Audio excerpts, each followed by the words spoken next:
नमस्कार।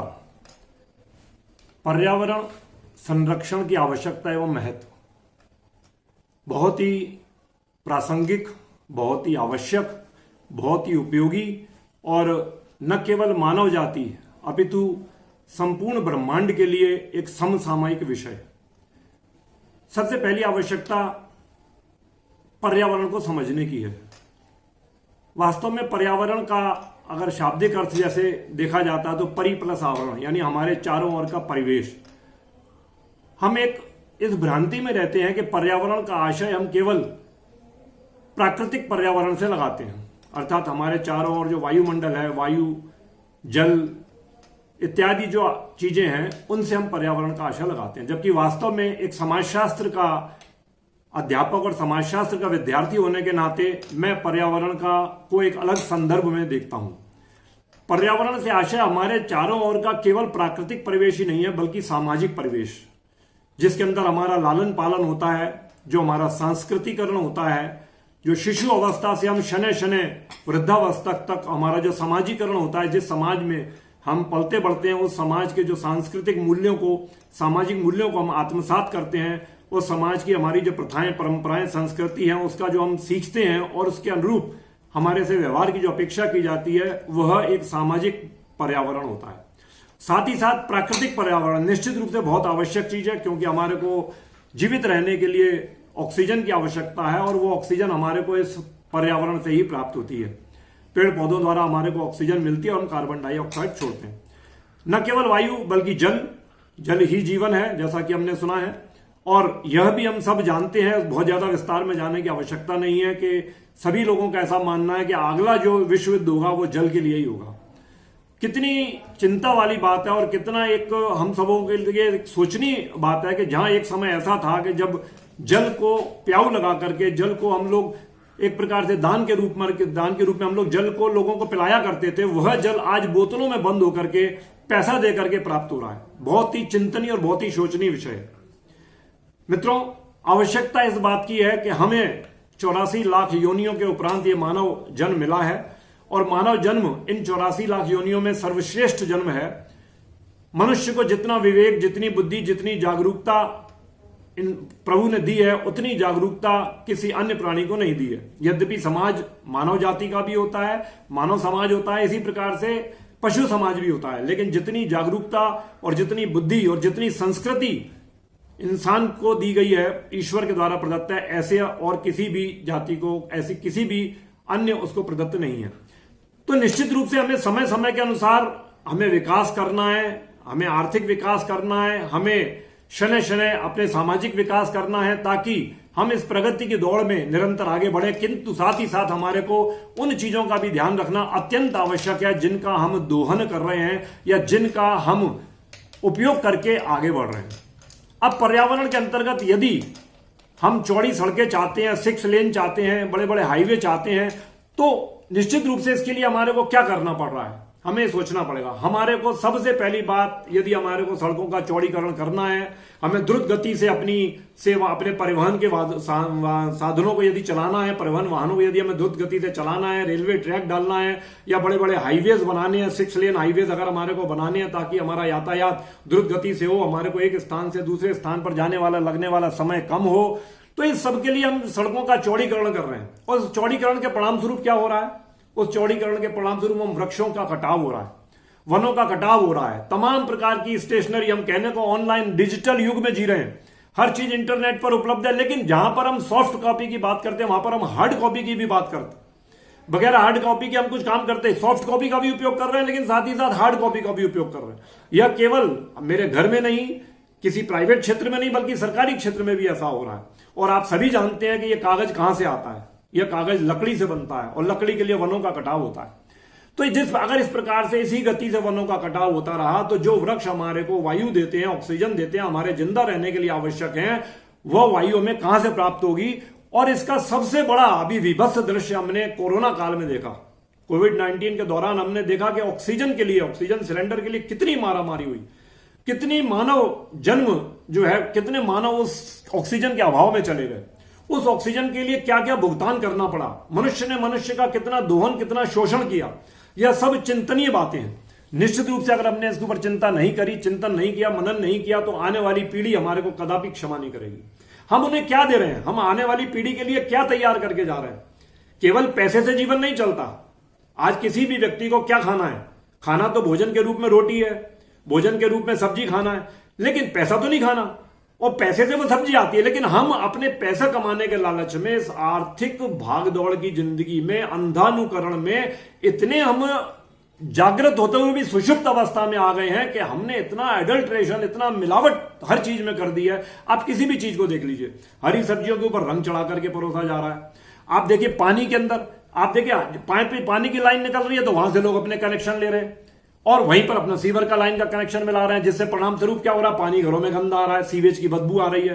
तो ये सब क्या शासन कर रहा है क्या, या सारी जिम्मेदारी शासन की है क्या, ये हमारे को सोचना पड़ेगा। हम कहते हैं साहब प्लास्टिक की जो पन्नियों की हम बात करते हैं, हम बाजार जाते हैं, एक समय हुआ था मित्रों जब हमारे यहां आपने देखा होगा कि कागज के लिफाफे बनते थे। हम कोई भी चीज कागज के लिफाफों में लाते थे, घर से हम थैला लेकर के जाते थे और उस थैले में हम सामान, बाजार से सामग्री, घर की आवश्यकता की जो वस्तुएं लेके आते थे। लेकिन आज क्या हो रहा है, आज यदि हम थैला लेकर के जाते हैं तो हमें ऐसे कुछ ऐसा लगता है जैसे किसी हीन भावना से हम ग्रस्त हैं। लोग मजाक सा समझते हैं। हम हर चीज के लिए इंसिस्ट करते हैं कि आप हमारे को पॉलीथीन में डाल दीजिए। केला ले रहे हैं तो अलग पॉलीथीन में, सेब ले रहे हैं तो अलग पॉलीथीन में, आम ले रहे हैं तो अलग पॉलीथीन में। तो हम ये क्या कर रहे हैं, वह पॉलीथीन कितनी नुकसानदायक है, क्या उसकी रिसाइकिल हो सकती है क्या। अब हम दोष लगाते हैं सरकार के ऊपर कि सरकार इनका उत्पादन क्यों कर होने दे रही है, सरकार इनकी बिक्री क्यों होने दे रही है। अरे हमारा सिविक सेंस क्या है, सरकार की अपनी कुछ सीमाएं हैं, सरकार की अपनी कुछ लिमिटेशंस है, उनके पास मैन पावर सीमित है, उनको भी उनका राजस्व की दृष्टि से भी उनको देखना है। शराब की बात आती है तो कहते हैं शराब बिक्री क्यों नहीं रोकती सरकार। अरे सरकार अपने प्रयत्न करेगी, लेकिन हमारा क्या दायित्व है। हमेशा हम एक उंगली जब दूसरे की तरफ उठाते हैं तो 3 उंगली हमारी तरफ उठती हैं। आखिर हमारा क्या दायित्व है, हम हर चीज की सरकार से अपेक्षा करेंगे क्या। मेरा अपना जीवन स्तर कैसे बेहतर हो, मैं एक अच्छा प्राणी कैसे बनूं, मेरा जीवन कैसे सुखी हो, मेरा परिवार कैसे सुखी हो, मेरे बच्चे कैसे अच्छा भरण पोषण करें, उनका लालन पालन कैसे अच्छा हो, उनकी आजीविका की जो चीजें वो कैसे शुद्ध हो, ये मेरा दायित्व नहीं है क्या।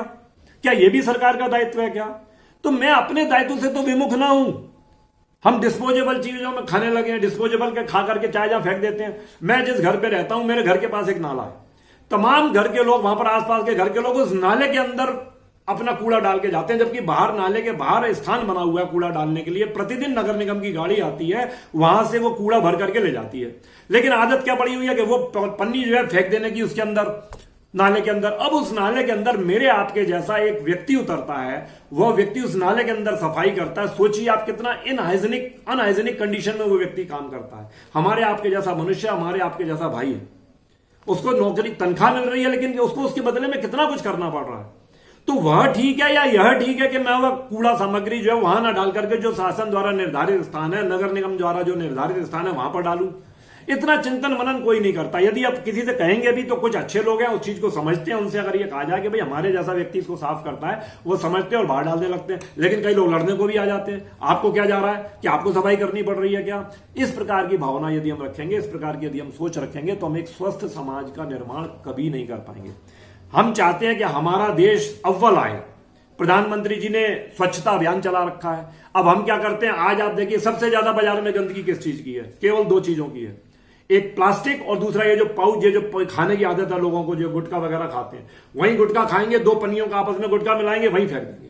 कहीं भी देख लीजिए आप। अब वो गुटखा चूसते चूसते फिर उसको थूकते हैं। अब थूकने के लिए वो ऐसा तो है नहीं कि 2 किलोमीटर दूर जाके अपने घर में थूकेंगे। अपने घर में तो कोई भी नहीं थूकता, अपने घर के पड़ोसी की दीवार पे थूक दो। तो ऐसी मनोवृत्ति हमें सबसे पहले सोच बदलनी पड़ेगी। हमारा परिवेश कैसे बदलेगा, जिस परिवेश में हम रहते हैं। आखिर परिवेश को खराब किसने किया है, क्या ऊपर से कोई खराब करने आया है। क्या हमारे पेड़ पौधे हमारे परिवेश को खराब कर रहे हैं, क्या हमारी वर्षा हमारे परिवेश को खराब कर रही है, क्या हमारा वायुमंडल हमारे परिवेश को खराब कर रहा है, क्या ये वृक्ष, इतने सुंदर वृक्ष जो आजकल हरियाली में हमारे को कितना आनंद देते हैं, जिनको देख करके हम आनंदित हो जाते हैं, कितनी बड़ी से बड़ी टेंशन, हम कितना पैसा खर्च करके इस हरियाली को देखने जाते हैं, क्या ये हमारे पर्यावरण को खराब कर रहे हैं।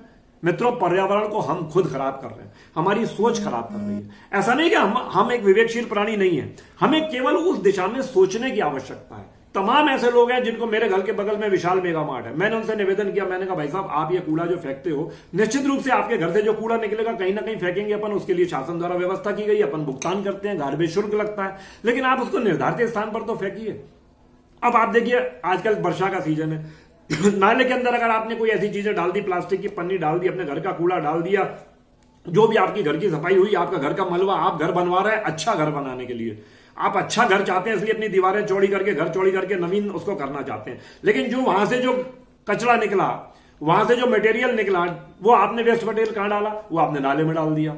अब वो नाला ब्लॉक होगा, नाला ब्लॉक होगा, कचरा उसके अंदर चौक हो जाएगा, नाले का प्रभाव रुक जाएगा। अब आपके वहां पर जो है मच्छर फैलेंगे, गंदगी फैलेगी, बीमारियां फैलेंगी, आप दोष देंगे नगर निगम को सफाई नहीं होती। अरे उत्तरदायी कौन है? सबसे पहले यह सोचने की आवश्यकता है। हमें, हमारा पर्यावरण बिल्कुल साफ स्वच्छ है, केवल हमें जागरूक होने की आवश्यकता है और एक सही दिशा में सही कदम उठाने की आवश्यकता है। तो मेरा सभी से निवेदन है कि ये जो, ठीक है प्लास्टिक की बात, हम खुद अपने घर से थैला लेके जाएं, हमारे को इसके लिए कोई कदापि, बिल्कुल मेरे गाड़ी में भी थैला पड़ा हुआ है जिसमें ऊपर लिखा हुआ है नो टू प्लास्टिक्स। हमारा संगठन भी ये काम करता है, मैं एक ऐसे संगठन से भी जुड़ा हुआ हूं जो इस प्रकार से लोगों को जागरूक करने की दिशा में कार्य करता है। तो मेरा आप सभी से हाथ जोड़कर विनम्र निवेदन है कि हमारा पर्यावरण बहुत अच्छा है, केवल उसको अगर प्रदूषित किया, दूषित किया तो मेरे आपके जैसे भाई बंधुओं ने, जरूरी नहीं इसके लिए मैं आपके ऊपर दोषारोपण नहीं कर रहा हूं, लेकिन हमारे जैसे लोगों ने ही उसको दूषित किया है। और कदापि अगर हमारा व्यवहार ठीक है तब भी हमारा यह दायित्व बनता है, एक अच्छे नागरिक होने के नाते हमारा दायित्व है कि जो इस प्रकार का कार्य कर रहे हैं हम उनसे विनय करें, अनुनय करें कि कृपया करके ऐसा ना करिए, उनको उसकी गंभीरता समझाएं। जैसा आज मेरे को अवसर मिला है कि मैं आपसे मुखातिब हो रहा हूं, ऐसे अब उन लोगों से बात करें कि भाई आप इसको इस प्रकार से करेंगे, आप पर्यावरण दिवस मना रहे हैं 5 जून का। मैं मेरा प्रतिदिन मॉर्निंग वॉक पे जाता हूं, फूलबाग उद्यान में पर्यावरण दिवस मनाया जा रहा था 5 जून को। अब पर्यावरण दिवस बनाया गया, लेकिन वहां पर क्या हुआ? पर्यावरण दिवस तो मनाया, बाद में वहां जितने लोग बैठे थे सबको डिस्पोजेबल में चाय पानी दिया गया और वो वहां पर वैसे कैसे ही फेंक दिया गया, डस्टबिन में भी नहीं डाला गया। अब बताइए कौन सी समझदारी है? क्या ये पर्यावरण दिवस को हम मना रहे हैं या हम पर्यावरण को खराब कर रहे हैं? हम लोगों को एक अच्छा संदेश, सकारात्मक संदेश दे रहे हैं कि नकारात्मक संदेश दे रहे हैं? मुझ जैसा आदमी निकलते में तमाम कंप्लेंट इस प्रकार के कमेंट कर रहा है कि बताइए इन्होंने पर्यावरण दिवस ये मनाया है। तो हम जो भी काम करें, हमारे पास विवेक है, भगवान की दी हुई बुद्धि है, हमारे संस्कार है, हम विश्वगुरु माने जाते थे तो हम पुनः विश्वगुरु बने। हम विश्वगुरु किस आधार पर थे? हम आर्थिक आधार पर विश्वगुरु नहीं थे, हम अपने संस्कारों के आधार पर विश्वगुरु थे। तो इस प्रकार के संस्कारों को लेकर के जब अपने सामाजिक परिवेश को, अपने सांस्कृतिक परिवेश को, अपने धार्मिक परिवेश को, अपने आर्थिक परिवेश को और अपने प्राकृतिक परिवेश को जब हम सुखद बनाएंगे, अपने अनुकूल बनाएंगे, एक अच्छे जीवन स्तर के अनुकूल बनाएंगे, तभी वास्तव में हम एक अच्छे समाज का और एक अच्छे राष्ट्र का निर्माण कर सकेंगे और तभी हमारा देश पुनः उसी वैभव को प्राप्त करेगा और हम विश्वगुरु कहलाएंगे। ऐसा मेरा दृढ़ विश्वास है। केवल आवश्यकता है तो हमें अपने सही सोच की और अपने न केवल सोच की बल्कि उसकी सोच को क्रियान्वित करना। इस संदर्भ में बस आपसे एक निवेदन और करना चाहूंगा, वृक्षारोपण के लिए बहुत अनुकूल समय है। प्रकृति स्वयं उन वृक्षों के लालन पालन का भार अपने ऊपर ले रही है।